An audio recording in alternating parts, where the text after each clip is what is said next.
Mango sticky rice থাইল্যান্ডের একটি জনপ্রিয় খাবার। আমরা ইচ্ছা করলে এই আমের সিজনে খুব সহজেই বাড়িতে থাকা উপকরণ দিয়েই আমরা এই ম্যাঙ্গো স্টিকি রাইসটা বানিয়ে খেতে পারি। আসসালামু আলাইকুম সবাইকে, রান্নাবান্না এবং আমি চ্যানেল থেকে আজ আপনাদের সাথে আমি শেয়ার করব থাইল্যান্ডের একটি জনপ্রিয় ডিশ ম্যাঙ্গো স্টিকি রাইস।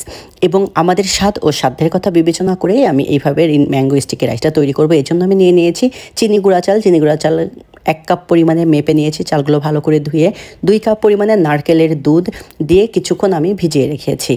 চালটা চুলাতে বসিয়ে দিব। আমি একটা নারকেল কুড়ে 1/2 কেজি পরিমাণে দুধ করে নিয়েছি। এই দুধটা দিয়ে আমরা ম্যাঙ্গো স্টিকি রাইসটা তৈরি করব। তো আমি এখন চালটা ঢাকা দিয়ে দিয়েছি। ঢাকা দিয়ে কিছুক্ষণ নেড়ে চেড়ে একদম মৃদু আছে চালটা রান্না করে নিব।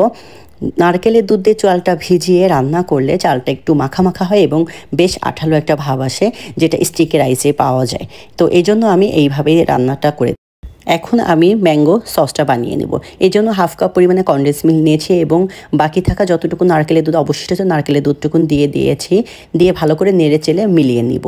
নিয়ে সামান্য গুঁড়া দুধ দিয়ে দিয়েছি এবং 2 টেবিল চামচ পরিমাণে কর্নফ্লাওয়ার দিয়েছি। কর্নফ্লাওয়ারটা খুব ভালো করে দুধের মিশ্রণের সাথে ভালো করে নেড়ে চেড়ে মিলিয়ে দিব এবং একটা আম পিউরি করে নিয়েছি।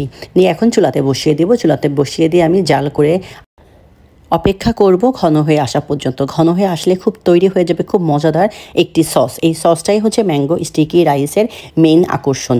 যে কোনো সময় আমরা এই ম্যাঙ্গো স্টিকি রাইসটা বানিয়ে নিতে পারি। দেখেন সসটা অলরেডি খুব ঘন হয়ে গিয়েছে। স্টিকি রাইস তৈরি করার জন্য যে চালটা ব্যবহৃত সেটা আমাদের দেশে অ্যাভেলেবেল না, তাই আমরা পোলাও চাল দিয়ে খুব সহজে এভাবে বানিয়ে এই আমের সময় এই ম্যাঙ্গো স্টিকি রাইসটা উপভোগ করতে পারি। এবং দেখতেই পাচ্ছেন কত সহজে এবং বাসায় থেকে মাত্র কয়েকটা উপকরণ দিয়ে আমরা খুব তৈরি করে নিতে পারবো। এবং আমার ভিডিওটা যদি ভালো লাগে থাকে অবশ্যই একটা লাইক দিয়ে আমার চ্যানেলের পাশেই থাকবেন। ভালো থাকবেন সবাই। আল্লাহ হাফেজ।